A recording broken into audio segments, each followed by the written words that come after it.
So hi guys, welcome to a new build which is going to be a fortnightly build, and it's going to run with my other build which is fortnightly.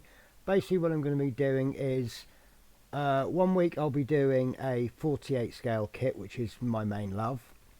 The next week I'll be doing what I'm calling a not 48 scale.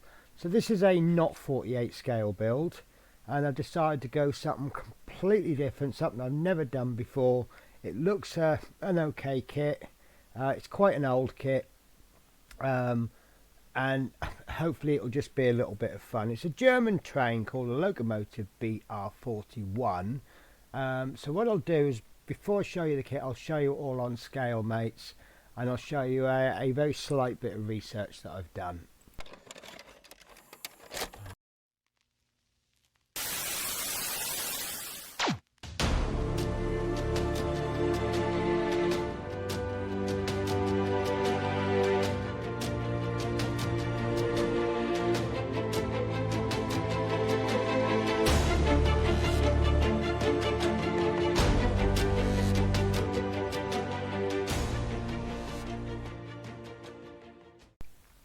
So this is the kit on scale, mates. It's a 1 to 87 scale kit, but it also says HO, so I guess that's the same scale as model aircraft. It is an old kit. As you can see from this product timeline, this came out in 2010. However, it's a rebox of an Esky. Is it Esky? Which was then became Revel Esky, and then a Revel, and then this one Italeri. So basically it's a kit from the 1980s. We are lucky, it's actually still for sale. Look, you can get it for between £14.39 right up to £18, depending on where you buy it from. Scale Model Shop is one of the ones that I use a lot. E-Models and Jedlam I do buy from, but I tend to mainly use those as reference for prices. We are lucky enough on scale, mates, that we've got a instruction download, so I'll just have a very quick look through. The colours are quite vague. There's the sprues, and you see you get this big long piece of track with it, which I'm actually going to be building today. That's all I'm going to be building today. Obviously this is mainly the kit I'm building, unboxing. So the colours are quite vague. As you can see, we've got flat black, we've got flat red, gunmetal, dark tan, copper, rust and silver. It's mostly going to be red and black and silver, obviously, but there's a lot of room for interpretation there. Instructions are quite simple. I do like the obviously most of them do anyway, but you can see there that this particular step is all going to be painted in flat red. I might change that a little bit. I'll explain in a bit, but it's calling for flat red, but a lot of pictures I've seen, including the box art, it shows the red as being glossy, so I may just do the red glossy anyway. So next step with the instructions. This is slightly vague with the colours down there. If you see down this way, where the actual colours are, it's a little bit confusing, but we'll work that one out. And it's, you know, standard build a little bit at a time, and then round about somewhere, why can't I scroll? There we go. There we go. That's the train complete. Then we move on to the tender, which is there. And the part that I'm going to build today is stage 16, which is just the track. And the reason I'm going to jump forward and do the track is so that as we build this, we've got somewhere to put it in between steps. We've got 3 decal options. Basically they're the same train, but they've just got different numbers on them, and that's basically it for the instructions. Now, a slight bit of research I've done. I've gone on to Wikipedia. I know some of you might go, oh, you haven't done enough, but you know, I'm just doing this for a little fun build, really. I've never built a train. So we'll have a little look at that. And there's, like, you can see the pictures, it shows the red is quite glossy. Obviously that black and white one won't. See, glossy red. So I might just do the gloss, I might do the red gloss. But let's have a look at the box, shall we? So let's move to the overhead camera. And no, that's the wrong camera, sorry guys. Right, so this is the box. Now I bought this from eBay, hence a slightly damaged box. I got it quite cheap, so I'm not too worried about if it goes wrong. I quite like the detail on there, you know. So this is the box, and we have the instruction manual, which is a fold out manual. I know some people struggle with these, some don't. Fairly simple build. The plastic is mainly black, which is, I'm not used to doing black. I don't think the actual plastic makes a difference, but obviously I'm used to grey plastic. So as you see, I've never looked at this kit. I mean, it's still sealed. I think I got quite lucky on that one. Saying that, we don't know when this was actually bought originally. Right, so let's have a look at the decals. Not that many decals, so if you're not into decals, this isn't a bad kit. Now these are printed by Zanchetti. I've never heard of them. I don't know if they're good or not, but you know. So I'll pull out the clear sprues first, and the clear sprues are in a separate bag, and I'm going to keep them in a separate bag. Because obviously I don't want to get them damaged. But there's 6 windows, and there's 6 tiny little circly bits. So we'll see how that goes. And let's have a look at the sprues. Now, guys, I do not make out to be an expert. I'm not particularly keen on unboxings, I'll be honest with you. I don't mind doing unboxings or seeing unboxings if a kit is going to be built. This is obviously only an opinion, but where people do lots and lots of unboxings but they never actually build, that doesn't thrill me. But the detail on this, I think, is rather nice. This bit here, look, quite hard to get it on the camera, but it is quite sharp detail. I am happy with it.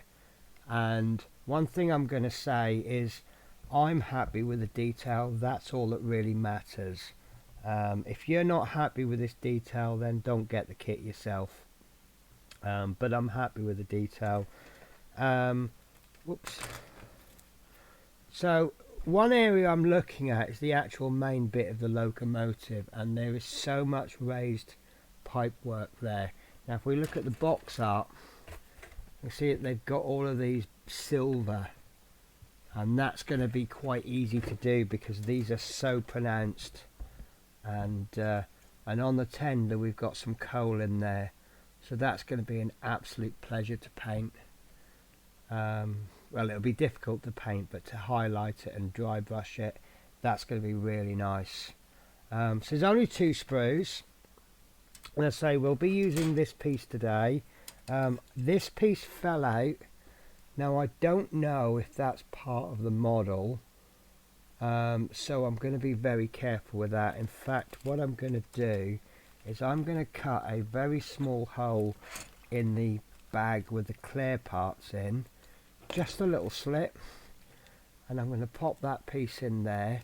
If it turns out to be just a piece of flash or something that's not needed, that's fine.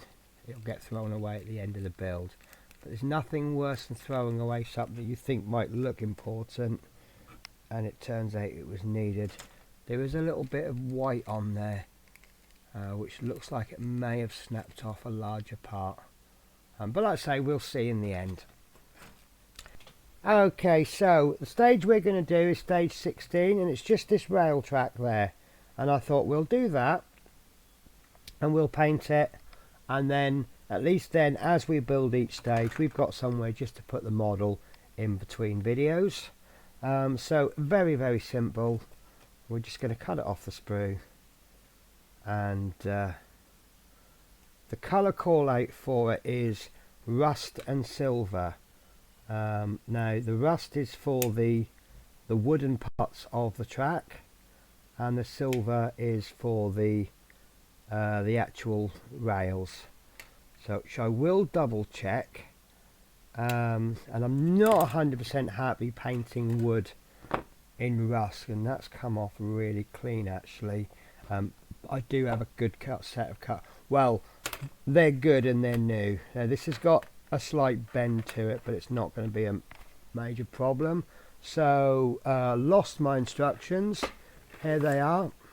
So the colour call outs for it is G for the wooden parts.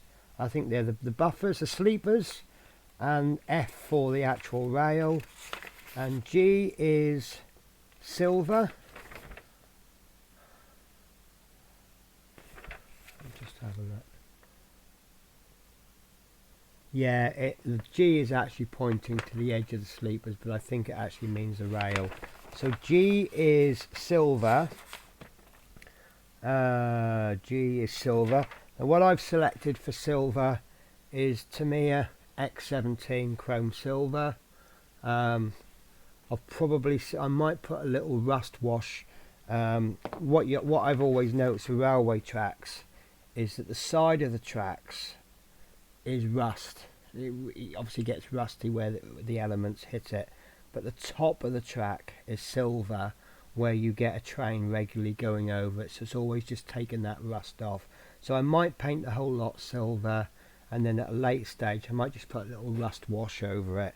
And then what I've selected for what they've called rust, F, I'm actually going to use Tamiya XF64 red brown, and I just think that's a little bit of a woody colour.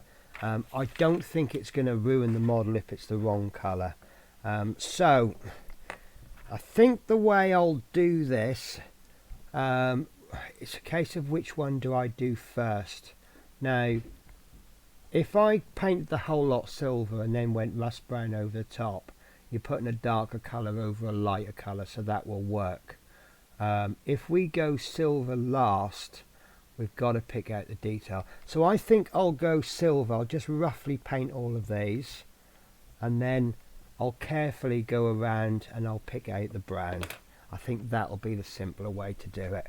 Now, the problem I have with Tamiya paints is these lids get stuck. Now, if anybody knows any... Oh, there you go. That one's come open. And these haven't been used for a long time, so I'm going to give it a really, really good shake. I might even stir it with a cocktail stick as well. And all I'm going to do is I'm going to just roughly paint straight down. I'm not going to paint all of it, but yeah, we'll. And I'm not even going to use a big brush. I'm going to use a big brush. I'm not even going to go careful with it, because we'll just cover up any mess later on. That's actually stirred up quite nice. This is a paint that I do use quite regularly, so it doesn't get a lot of opportunity to settle at the bottom. Now, I found this is quite a thin paint, so I might need 2 coats, especially with it going over the black. I could prime this, but just for the one piece, I don't know if it's going to be worth it. So I'm just getting a big brush, and I'll just do a little test down here. Yeah, that's going to need 2 coats. So all I'm going to do is just go straight down the track, a nice little rough first coat,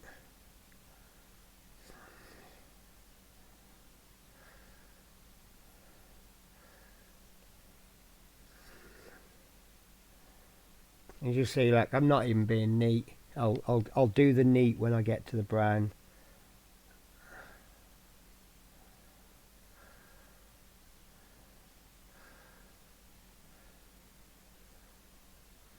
Don't see the point in being neat here. This is a little thing I've learnt with figure painting actually. When you put the first coat on, you hardly ever go neat because it's all going to get tidied up later on. So make sure I get those little bits next to the railway track. As I said, this will need a second coat, which is quite normal anyway. But you know, like I said, silver is quite a thin coat and it's going over black plastic, so there we go. That's one mail done.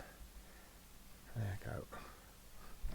So I'll do the other side, and then I'll go back and I'll do the top of the first one. I don't want to do the top while the other side is drying. That's going to be your main issue. You don't want to paint over paint that isn't quite dry yet.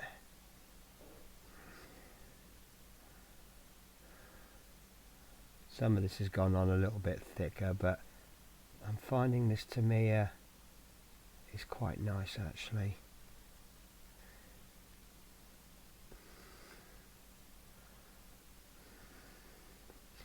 And I think the brown is going to be quite lengthy, so I'll probably end up doing one of my famous speeded up videos. But it's going to be quite nice because I'm going to end up with something nice to start with after the first video. There we go. Actually, I've hit the top of that rail on the first coat. Right, so I think that might be ready for second coat.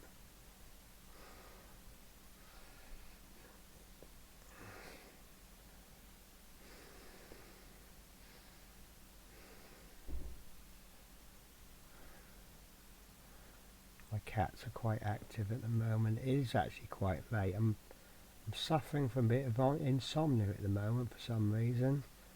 I don't know why. It's actually currently 1:45 in the morning, and I went to bed and I couldn't sleep, so a bit of modelling doesn't helps. But because it's 1:45 in the morning, it seems to be when the cats are active.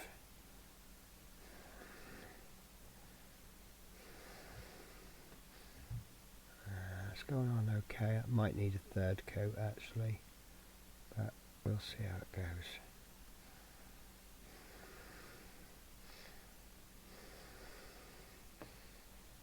Yeah, that's nice.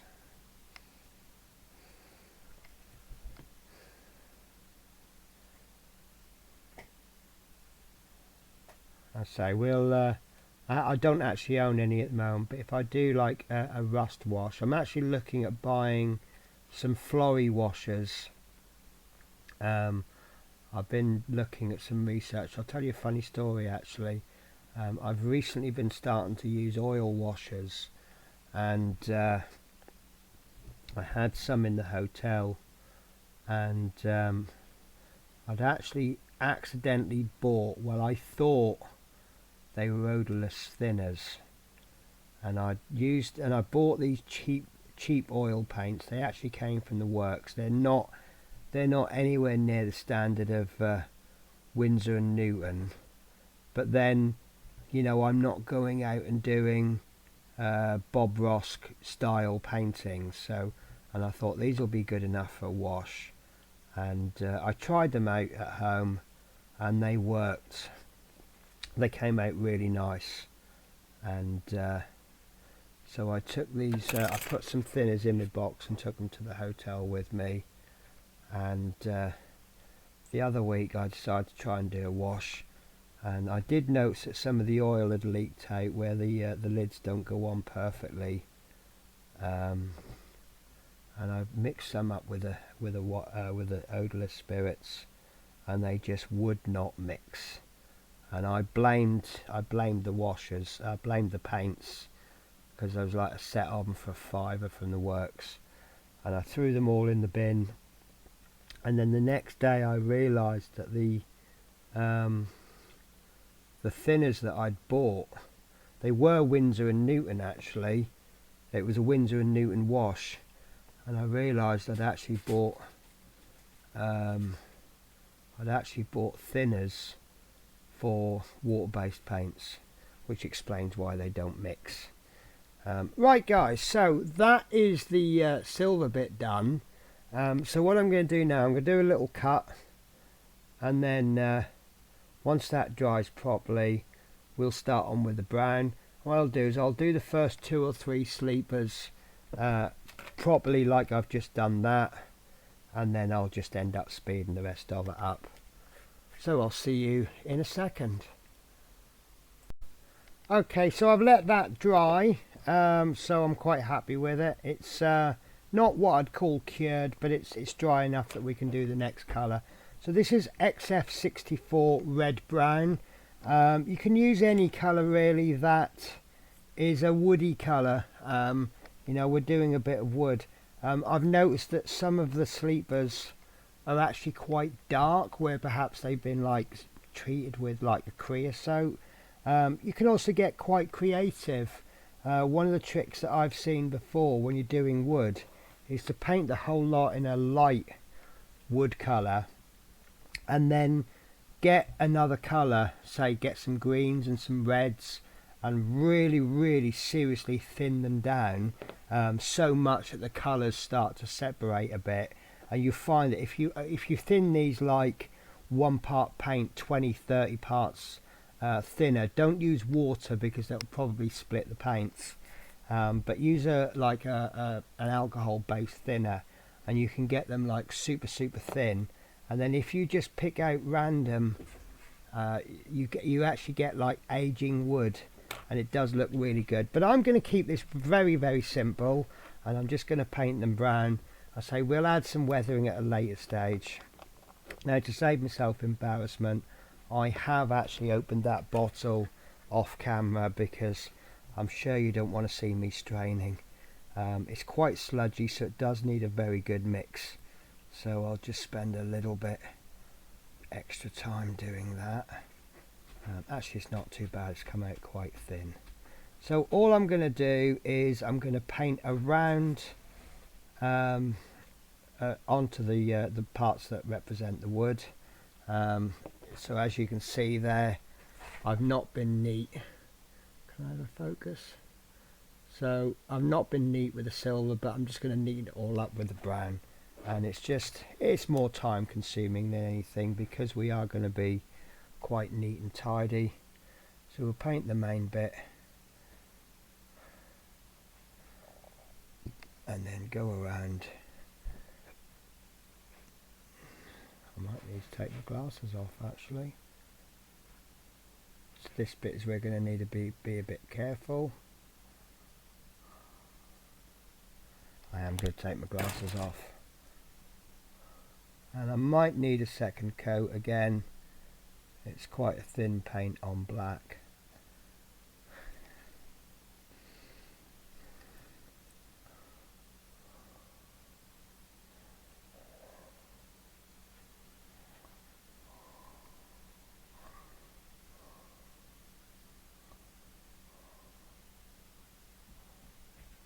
There we go. You can tell I'm concentrating because I've stopped talking. And actually I can see some bits that I've missed on the silver, but that's not a problem.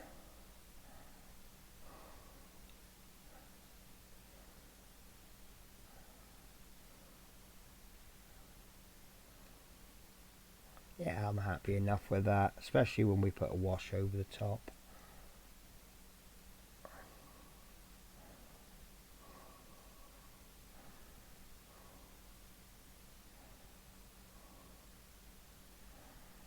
And there we go. That's the top of the sleeper done. I can't see if that's in focus because I've not got my glasses on. And then obviously what we'll do is we'll do the rest of it. I'll leave the bottom, and we'll do that later, because if I do the bottom and then I place the piece down on the table, it's going to muck the paintwork up. But as I say, it will need a second coat. The paint is quite thin. which is good. It's always best to do it in 2 thin coats than it is to do it in one. If you do a thick coat, it will cover in one, but you'll get brush marks. There isn't actual any detail on this to muck up, but yeah. So let me put my glasses on so I can see the focus. So there you go, guys. So you can just see after one coat it looks like a piece of wood. It looks more like a piece of wood. So what I'll do is I'll do another one. I need to take my glasses off. I've actually got my mad science glasses, as I call them, but I've not got them with me. There we go. And again, this doesn't have to be perfect. It just has to be a you know, to a standard that you're happy with. Don't forget that the train is going to go on top of this. So if you have got any slight imperfections, you probably won't see it anyway. So what do you think, guys? Should I have done the brown first? Cat's just decided to climb over the boxes. I had a big pile of boxes all neatly stacked up, and the cat just climbed on one and it's knocked a couple of boxes over. He's then panicked, and in his panic he's knocked about 5 more boxes over. So there we go. Now, looking at the rate that this paint is drying, I'm suggesting that maybe we do five slats, and then we can go back. Well, obviously I'll have to do 10, but once you've done 5, I would say the first one will be dry. I've actually missed under there, so I'm going to have to go back with silver anyway. That's not a problem. And I've got a big hair on my brush.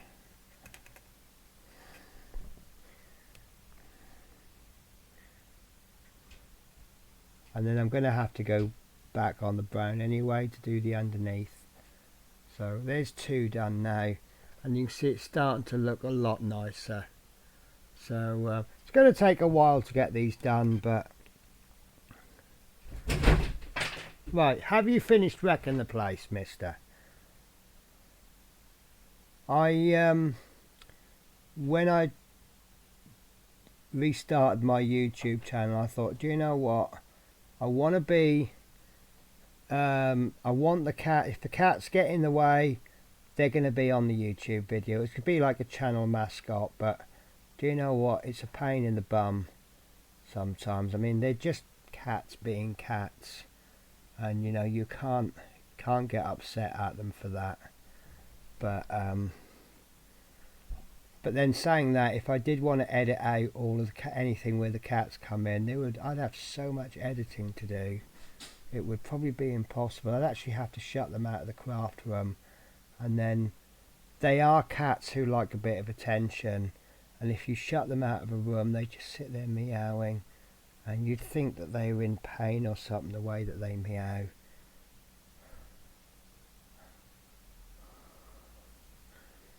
There we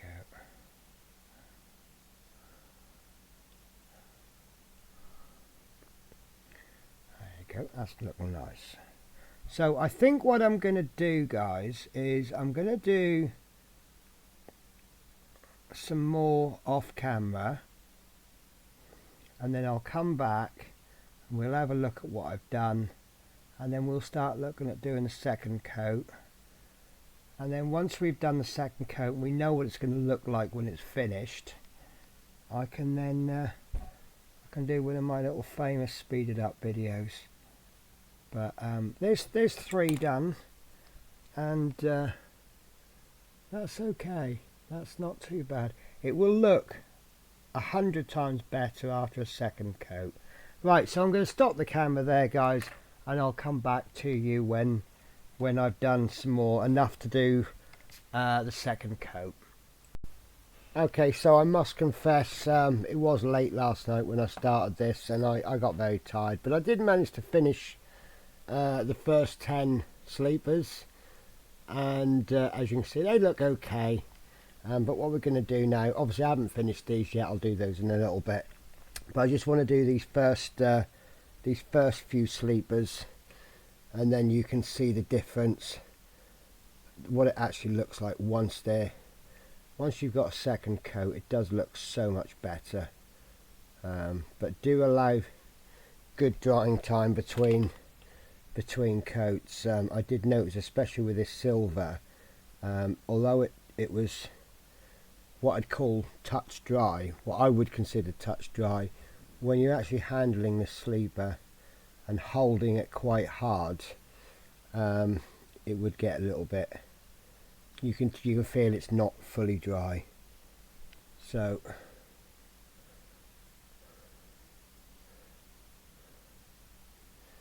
you can see now that the second coat makes it so much more solid. Might actually benefit from a slight thinning of the paints.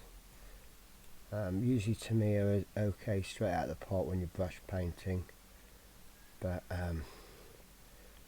if you're airbrushing, you do definitely thin them.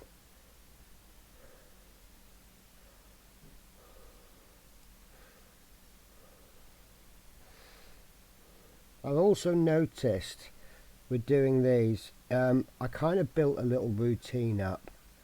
I do one side and I do a few rungs, and there we go. So let me just pop the glasses on. When I do close-up painting, I find it easy to take my glasses off, but you can see the difference between the first and second coats. Just made that a lot more solid. So yeah, so when I'm painting, what I meant by routine is if I take, say, three rungs, 3 sleepers, I'll just do this side. I'll go up to the silver bit and I'll just bring it into the middle a little bit, then I'll go up and do the next one, and maybe do 3 at a time, and then I'll do underneath, across like that, and then I can turn it upside down, and then I can do the other 3 along the top, and then that sets me up to do the other side.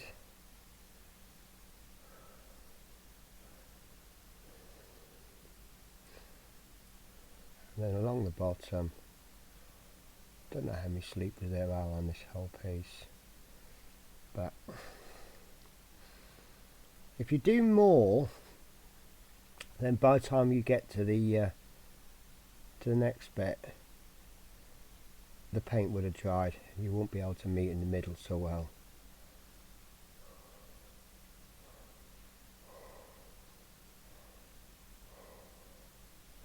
Like that, and then just move on to the outside.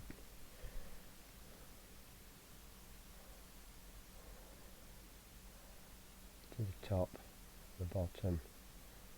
And this has got just ever so slightly raised detail, so you can slide the brush in and it pretty much stays on track.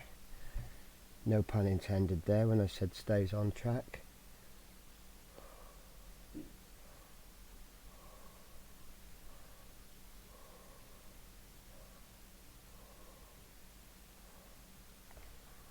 Sorry guys, I'm a little bit off camera there, aren't I?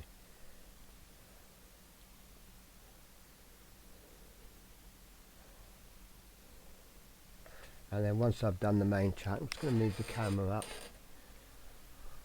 I do seem to be working off camera a bit there, don't mean to. And then we can just turn it over and I can do the top, one side on the sleeper, and then do the next one down, and then the next one, and then I'll flip it over. I'll do the 3 long edges,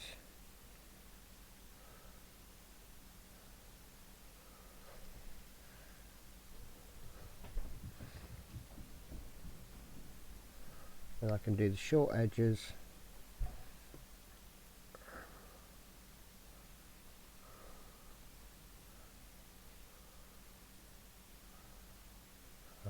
missed that one, so that's the first coat for that. And there we go, guys, that's that done.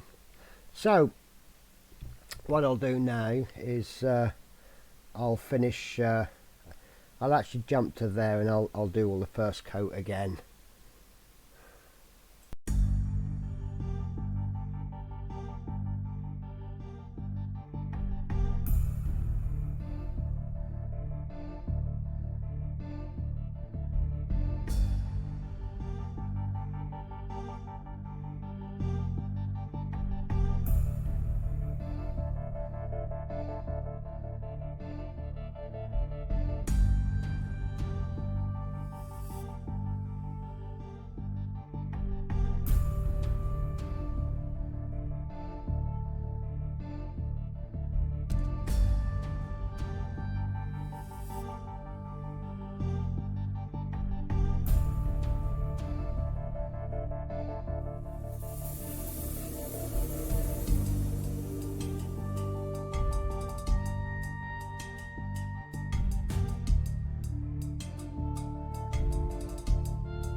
So actually I've decided that this is as far as I'm going to go with this particular piece.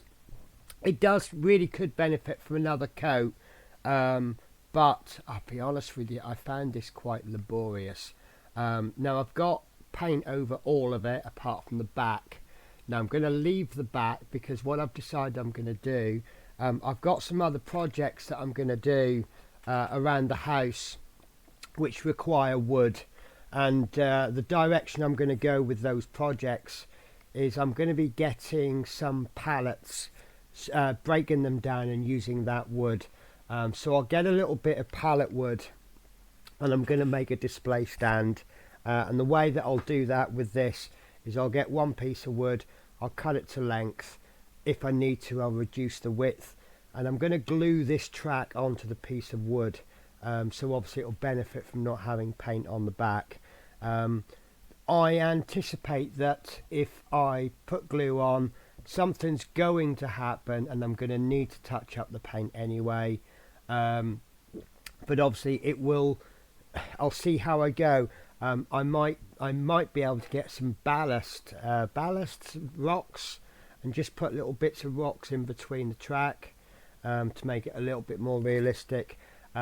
Really, this is one of those projects where you can take it as far as you want.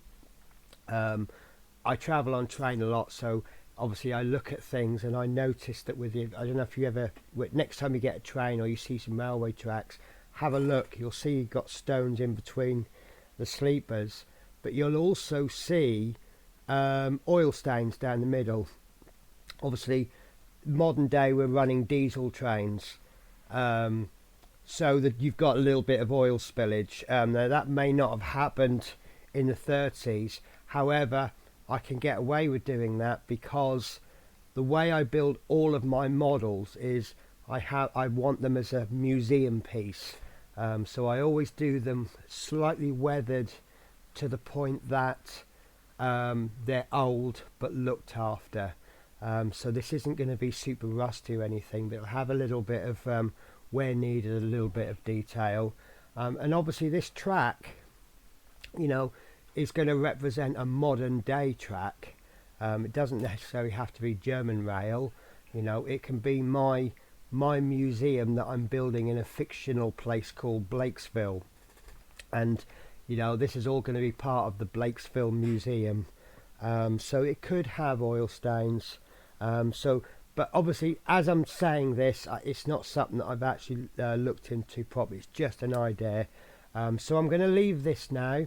Now the next thing is, it's September when this video is coming out, September the 30th.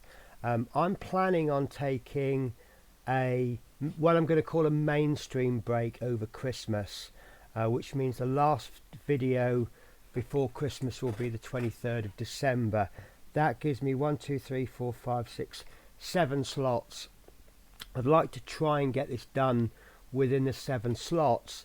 That then means that on the 20th of January, when this segment of my YouTube channel returns, I could perhaps start a new build, which is going to be the Spitfire and Hawk, but I'm going to do them in alternate colours. I'll explain about that one more close to the time, and then once the Spitfire and the Hawk is finished, then we'll have a project which you guys are going to be finishing. So don't forget to drop comments in the box, drop a comment below in the comments section. Tell me what you'd like me to build on the channel. But yeah, as for this channel, for this particular series, I've looked through the instructions. I've looked at bits where I'm probably going to have to leave it for a certain length of time.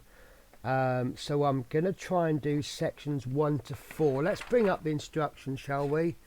Where are we? Sorry guys, I'm doing this, I'm kind of making this up as I go along. Right, there we go. So let's switch to window capture. There we go, perfect. Right, so next week we will build sections 1, 2.